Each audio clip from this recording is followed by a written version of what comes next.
ایک दाना आदमी की गाड़ी गांव के करीब खराब हो गई। उसने सोचा कि गांव से किसी की मदद लेता हूं। वो जैसे ही गांव में दाखिल हुआ तो उसने देखा एक बूढ़ा शख्स चारपाई पर बैठा है और उसके करीब मुर्गियां दाना चुग रही हैं।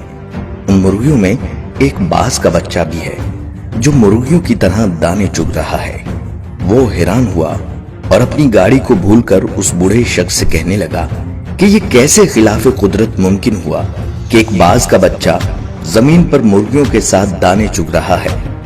तो उस बूढ़े शख्स ने कहा, दरअसल ये बाज का बच्चा सिर्फ एक दिन का था। जब ये पहाड़ पर मुझे गिरा हुआ मिला, मैं इसे उठा लाया।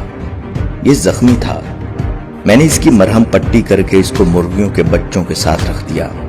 जब इसने पहली बार आंखें खोली तो इसने खुद को मुर्गी के चूजों के दरमियान पाया। ये खुद को मुर्गी का चूजा समझने लगा और दूसरे चूजों के साथ इसने भी दाना चुगना सीख लिया। उस दाना शख्स ने गांव वाले से दरखास्त की कि ये बाज का बच्चा मुझे दे दें तोहफे के तौर पर या इसकी कीमत ले लें, मैं इस पर तहकीक करना चाहता हूँ। उस गांव वाले ने बाज का बच्चा उस दाना शख्स को तोहफे के तौर पर दे दिया। ये अपनी गाड़ी ठीक करवा कर अपने घर आ गया। वो रोजाना बाज के बच्चे को छत से नीचे फेंक दिया करता, मगर वो बाज का बच्चा मुर्गी की तरह अपने परों को सुकेड़कर गर्दन में छुपा लेता।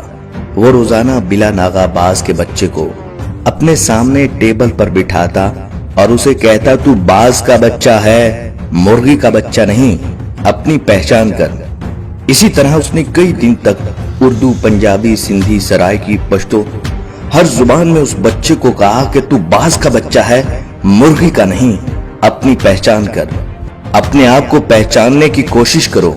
आखिरकार वो दाना शख्स एक दिन बाज के बच्चे को लेकर एक बुलंद तरीन पहाड़ पर चला गया और उसे कहने लगा कि खुद को पहचानने की कोशिश करो, तुम बाज के बच्चे हो।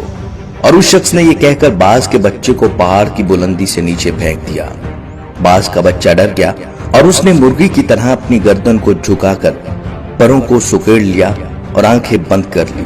थोड़ी देर बाद उसने आंखें खोली तो उसने देखा जमीन तो भी बहुत दूर है। तो उसने अपने पर फड़फड़ाए और उड़ने की कोशिश करने लगा। जैसे कोई आपको दरिया में धक्का दे दे तो आपको तैरना ना भी आता हो, आप हाथ पांव मारेंगे।